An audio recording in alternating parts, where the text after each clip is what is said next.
São 45 anos de trabalho no consultório e 12 livros lançados. Além disso, ela trabalha também como consultora de um programa de TV e participa de outro como colunista. Eu estou falando da psicanalista e escritora Regina Navarro Lins, que é a nossa convidada de hoje para uma conversa que promete ser polêmica. Regina, obrigado pela participação. Eu gostaria de começar falando sobre a sua carreira. Como é que a psicanálise entrou na sua vida? Olha, desde os 15 anos de idade, quando eu estava assistindo uma aula de psicologia na escola normal, que eu fiz escola normal, fui professora primária no início, eu decidi que eu estudaria psicologia.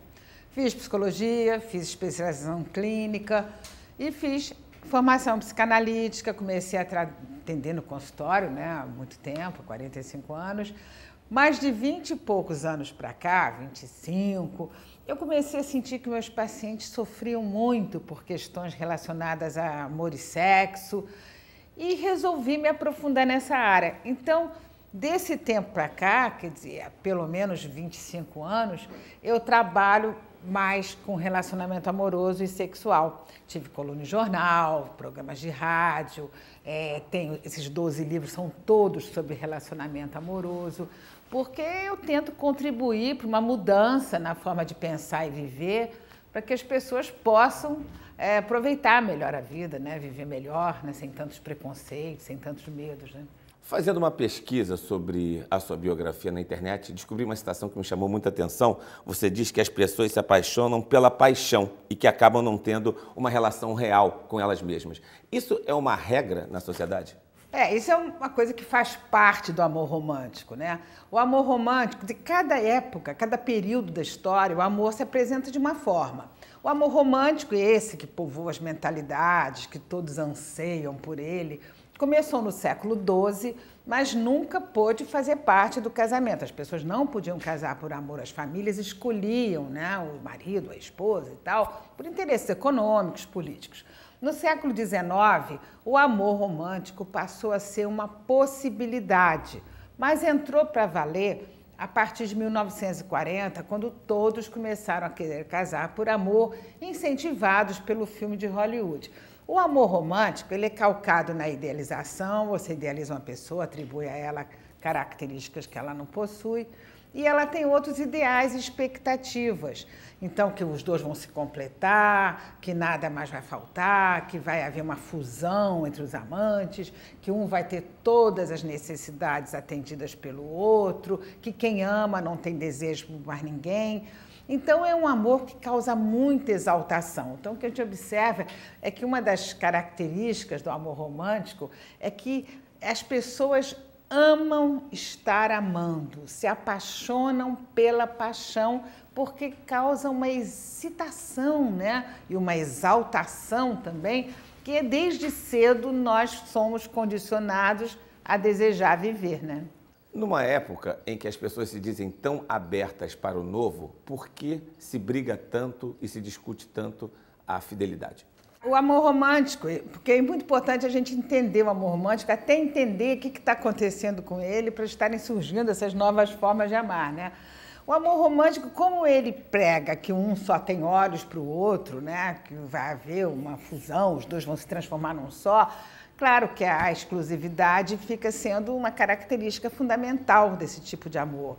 Então, se uma pessoa descobre que seu parceiro ou sua parceira desejou uma outra pessoa, ou mesmo teve alguma relação com outra pessoa, a dor é profunda porque ela imagina que não é amada.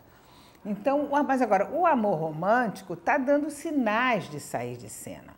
E por que está dando? Porque os objetivos hoje, os anseios contemporâneos, tem muito mais a ver com a busca da individualidade, a grande viagem do ser humano é para dentro de si mesmo, cada um quer saber seu potencial a desenvolver, suas possibilidades na vida, que não tem necessariamente a ver com o egoísmo, essa individualidade. E o amor romântico vai de encontro, bate de frente, né? Prega o oposto disso, porque ele prega o contrário, os dois se fecharem. Então, o amor romântico está dando sinais que está saindo de cena e, ao sair de cena, está levando a sua característica básica, que é a exigência de exclusividade. Por isso é que a gente assiste a tantas novas formas de amar surgirem. Você falou sobre novas formas de amar, que é exatamente o tema do seu novo livro, que eu vou pegar agora aqui, para a gente destacar mais. Novas formas de amar, nada vai ser como antes, grandes transformações nos relacionamentos amorosos. Que formas são essas e por que estão surgindo essas novas formas de amar? Pois é, essas novas formas de amar estão surgindo exatamente porque o amor romântico começa a sair de cena e levando com ele a exigência de exclusividade. Então, aí abre-se um espaço para outras formas de amar. Aliás, a gente está vivendo um momento muito interessante, que os modelos tradicionais não estão dando respostas satisfatórias, e aí sim também está abrindo um espaço para cada um escolher sua forma de viver, inclusive novas formas de amar. Então, essas formas são as mais variadas, né? Dentro da própria vida a dois, dentro do casal, que eu dou exemplo, tem um capítulo sobre isso, né? Dou um exemplo, por exemplo, deixa eu pensar, um casal que eles eram separados dos seus respectivos cônjuges, tinham filhos adultos e namoravam. Cada um na sua casa, ele trabalhava em Brasília, vinha de 15 em 15 dias. Eles ficavam 3 dias, sexta, sábado, domingo, de 15 em 15. Aí ele se aposentou 6 anos depois.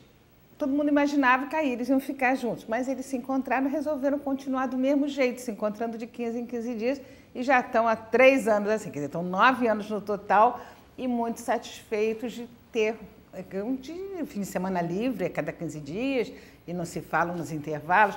Então, as novas formas de amar podem ser também o poliamor, que você vê crescer, quer dizer, a possibilidade prática da pessoa amar e ser amado por mais de uma pessoa, né? Pode ser amar por 2, 3, 4 pessoas, o amor a 3, tudo isso tem relatos no livro.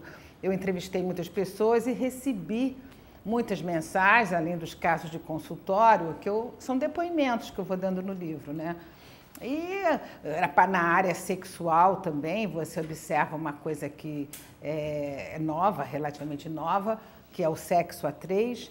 Agora, o mais interessante é o maior desafio que os casais estão vivendo hoje, porque nesses 45 anos de consultório, eu nunca tinha visto isso, esse conflito novo que está surgindo, e de uns 4 ou 5 anos para cá eu comecei a receber casais, porque eu atendo individual e atendo casais, e trazendo um novo conflito, que é uma das partes propõe a abertura da relação e a outra parte meio se desespera, não entende bem, não aceita, então eles vêm para a terapia de casal para ver o que eles podem fazer para continuarem vivendo bem, apesar da nova ideia proposta na relação, né? Então, isso eu acho que está acontecendo com bastante frequência, coisa que antes era impensável, né? Mesmo que você sabe que, historicamente, o homem sempre pôde ter relações fora de casa, do casamento, e a mulher não podia, porque ela tinha o risco de engravidar. Mas agora a coisa está mudando, porque o homem propõe que a sua esposa participe de uma casa de swing, de um sexo a 3, enfim. Então, eu acho que novas formas de amar estão surgindo, por exemplo, pessoas se separando depois de 60, 70 anos. Isso era uma coisa que não acontecia, também tem uma parte sobre isso, com depoimentos. Mas com o aumento da longevidade, tem uma coisa até que nos Estados Unidos eles denominaram divórcio grisalho, porque pessoas de mais idade propõem a separação porque perceberam, né, que tem muitos anos pela frente ainda. O aumento da longevidade, os remédios para ereção, a reposição hormonal para a mulher, isso tudo contribui para uma nova mentalidade, né? Uma nova forma de pensar. O sexo a 3 já era até mais comum, mas uma relação a 3, um casamento a 3, já é uma coisa mais rara, ou que está ficando mais comum, como você disse nos dias de hoje. Muita gente lhe procura dizendo que está propenso ou até já está tendo esse tipo de relação?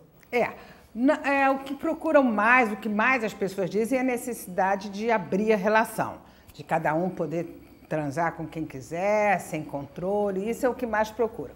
O amor a 3, quer dizer, as pessoas dizem assim, isso sempre existiu, tem até aquele filme de Lidim, tem isso.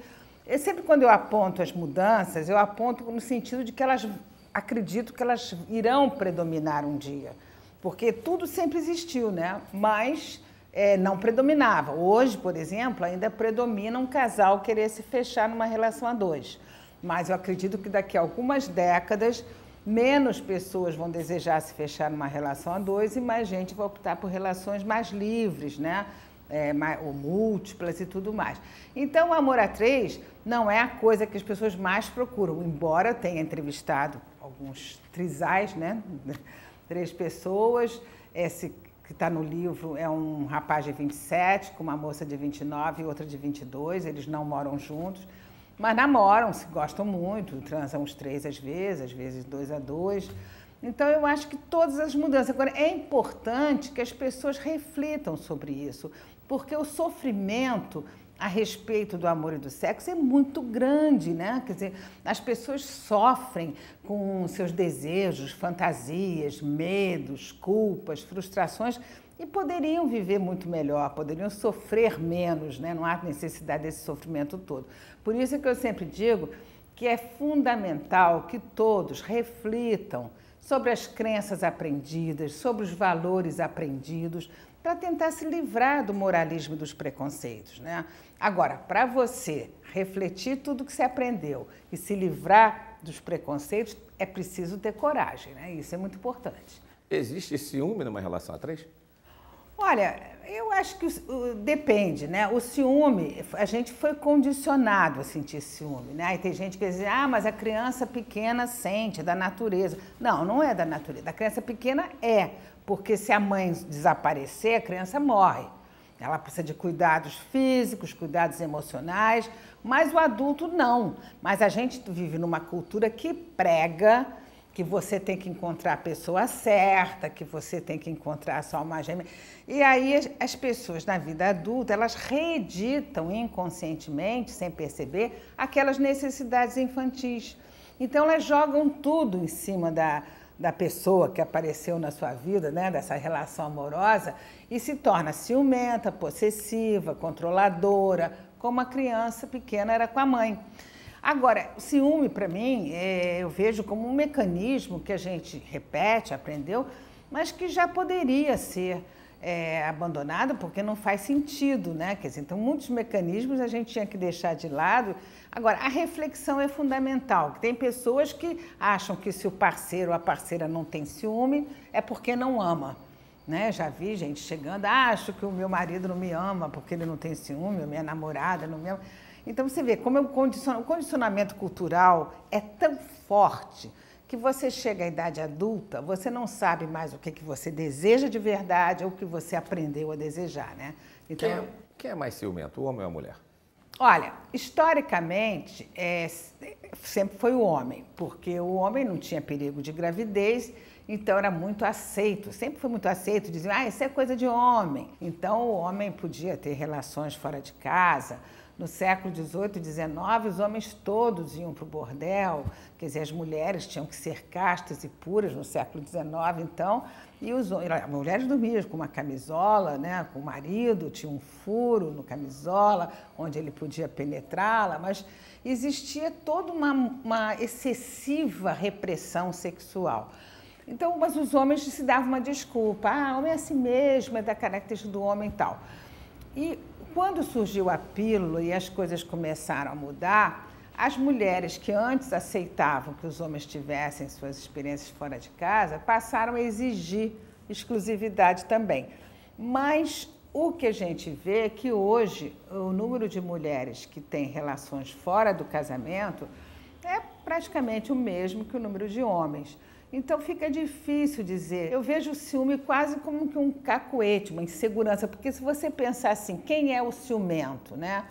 Geralmente o ciumento é a pessoa que tem uma autoestima baixa, que acredita que corre o risco o tempo todo de ser trocado por outro, por outra, né? Uma pessoa que tem uma autoestima elevada, que se acha uma pessoa legal, ela não acredita que cada esquina vão trocá-la por outra pessoa. E é fundamental também as pessoas desenvolverem a capacidade de ficar bem sozinhas, né? Que se aquela relação acabar, ela não vai morrer, saber disso, né? Então, eu não sei hoje quem é mais ciumento. O ciúme está muito ligado a isso, a imagem que cada um tem de si e o medo da perda, né? Segurança ou prazer? O que se busca mais numa relação amorosa? Olha, de uma maneira geral, eu acho que hoje não se busca muito mais a segurança, né? As pessoas ficam em relações que não as satisfazem, mas o medo de ficar sozinho, né? É por isso que eu digo que é fundamental cada um desenvolver a capacidade de ficar bem sozinho, de perceber suas singularidades, né? Então, eu espero que um dia as pessoas se relacionem pelo prazer da companhia do outro e não por necessidade de ter alguém. Mas acho que isso está mudando. Aos pouquinhos você percebe que essa história de ter que pagar qualquer preço para ficar numa relação, história de sacrifício, está ficando já... Está passando um pouquinho. Ainda não, porque mentalidade é a forma de pensar e viver em cada época, né? As mentalidades mudam gradualmente, né? Nós estamos no meio de um processo de mudança que começou nos anos 60, depois da pílula anticoncepcional, e vem vindo. Mas a gente tem muito a percorrer ainda para as pessoas poderem realmente se sentir mais satisfeitas nessa área dos relacionamentos amorosos e sexuais, né? Quando se diz que uma relação esfriou, o sexo é parte preponderante disso? Olha, o sexo tem muita importância, né? Eu costumo dizer que o casamento é onde menos se faz sexo, porque o casamento é o seguinte, as pessoas casam regidas pelo amor romântico, que é calcado na idealização, né? Aquela história que a gente falou, se atribui ao outro, característica que a pessoa não possui e tal. Na vida a dois, no dia a dia, é impossível você manter a idealização. Você acaba vendo a convivência, aspectos no outro que te desagradam. Porque antes não, você floreava tudo, enxergava a pessoa uma névoa, você não percebia o que você não gosta. Então, o ressentimento surge, quer dizer, quanto maior a defasagem entre a expectativa que você tinha e a realidade da convivência, maior vai ser o desencanto, maior vai ser, às vezes, a mágoa, o ressentimento, a sensação de ter sido enganado. E existem vários motivos para o sexo no casamento em declínio, né? Sempre tem uma trajetória em declínio. A gente fala, todo mundo comenta, né? Excessiva familiaridade, excessiva intimidade. E tem também esse modelo de casamento, porque as pessoas elas estão presas a um modelo, né, de controle do outro, de ciúme, possessividade, controle. Então, para um casamento ser bom e o desejo sexual continuar e não haver esse esfriamento que você citou, eu acho que é fundamental as pessoas reformularem as expectativas que elas alimentam a respeito da vida a dois, né? Por exemplo, total liberdade de ir e vir, um respeito profundo ao jeito do outro ser, a sua forma de pensar, de se comportar, que é muito raro no casamento. As pessoas se metem muito na vida do outro, né? Porque tem a ideia de fusão de uns dois, não tem uma diferenciação. Ele é um indivíduo, eu sou outro indivíduo, nós vamos ter uma área em comum. Não, o amor romântico prega que os dois são um só. Então é uma misturada danada, um se mete na vida do outro. Então é muito importante ter amigos em separado, ter programas em separado e, fundamental, não ter controle nenhum da vida do outro. Eu acredito que quando as pessoas reformularem as expectativas que elas aprendem e elas colocam na vida a dois, as pessoas podem viver bem melhor e, possivelmente, esse esfriamento, né, vai deixar de acontecer tão cedo, ou só mais tarde, ou não acontecer, né? Essa reformulação que você cita com os padrões culturais de hoje não é uma utopia? Não, uma utopia com os padrões, não. Aquilo eu sempre falo assim, vem fazer uma viagem comigo aos anos 50, 60, porque essa pergunta cabe, né, em qualquer época. Será que as pessoas estão preparadas? Será que isso é uma utopia? Isso pode acontecer? Se você perguntasse nos anos 50, nos 60, ou afirmasse, daqui a algumas décadas as moças não vão mais casar virgens, iam dizer que aquilo era uma utopia, que isso nunca existia, né? Porque a virgindade era um valor. Ou se você dissesse, daqui a algumas décadas as pessoas vão poder se separar sem ter problema nenhum. Não é inacreditável, porque a separação era uma tragédia familiar, muitos filhos não eram aceitos nas escolas. Isso não mudou depois de alguns anos? De algumas décadas. Hoje você vê que a virgindade não é um valor para a maioria das pessoas nos centros urbanos E também a separação se dá com facilidade, os filhos não são discriminados. Então é a mesma coisa, quando a gente olha algo, né, um tipo de comportamento, mentalidade que pode surgir daqui a 30, 20, 30, 40 anos, parece utopia no sentido de que está muito longe de predominar na nossa cultura. Mas eu acho que, pela história, que a gente vê que as mudanças ocorrem mesmo, né? A internet também está mudando os padrões de relacionamento do ser humano no mundo inteiro. Muita gente hoje busca parceiros, parceiras em aplicativos, né, de relacionamento. Isso é uma tendência ou daqui a pouco acaba? Não, eu acho que é uma tendência. Eu acho que certas coisas, a tendência é aprimorar, né? Não é voltar atrás. A internet, claro que mudou muita coisa, eu acho que está mudando ainda, né? Mas a gente vai se acostumando aos pouquinhos com as mudanças. Geralmente uma mudança, quando é muito profunda, você só percebe quando ela está concluída. Então, a questão dos aplicativos. No século XIX, como que os casais buscavam, né? Como que as pessoas se buscavam? Na igreja. Então, iam para a igreja, o rapaz olhava a moça, dava um risinho e tal, pedia ao pai para visitar. No século XX, no início do século XX, houve uma grande mudança no amor, porque surgiu o telefone e o automóvel, e que permitiu uma coisa que nunca tinha havido, um encontro marcado. Então, no início do século XX, o amor já mudou, né? E é muito curioso a gente pensar que os preconceituosos, moralistas, eles estão sempre de plantão, né? Tem uma curiosidade aí, quando o telefone surgiu, houve uma gritaria dizendo que o telefone era uma indecência. O telefone, quer dizer, não podiam nem supor o que seria a internet. Que telefone era uma imoralidade, que a moça podia estar recostada e a voz do homem entrando pelo ouvido, né? Bom, mas aí só para continuar. No século XX, as pessoas se conheciam nas baladas, nas festas, bares, os amigos se apresentando o casal. E no século XXI, a busca amorosa está se dando cada vez mais por meio de aplicativos.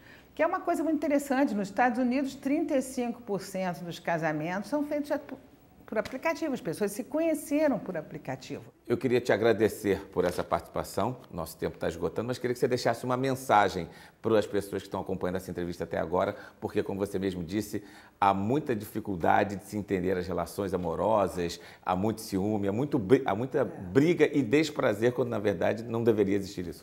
Eu acredito até que existe uma educação para amar, né? Quer dizer, o amor é um sentimento espontâneo, mas a forma que você vai se relacionar, né? A forma que você vai se comportar numa relação amorosa é muito importante. O respeito total ao outro e ao seu jeito de ser. Isso é uma coisa muito importante. E aquilo que eu acho que de alguma forma eu já falei, que as pessoas têm que realmente tentar viver melhor. Você pode viver muito melhor do que vive. Agora, não pode ficar só repetindo o que ouviu. Você tem que questionar, você tem que refletir, tem que ver o que tem, porque que tem a ver com a sua vida, como você quer a sua vida, né? Então é fundamental que as pessoas pensem, reflitam, tudo que aprenderam, né? Os valores, as crenças, e escolham a sua forma de viver.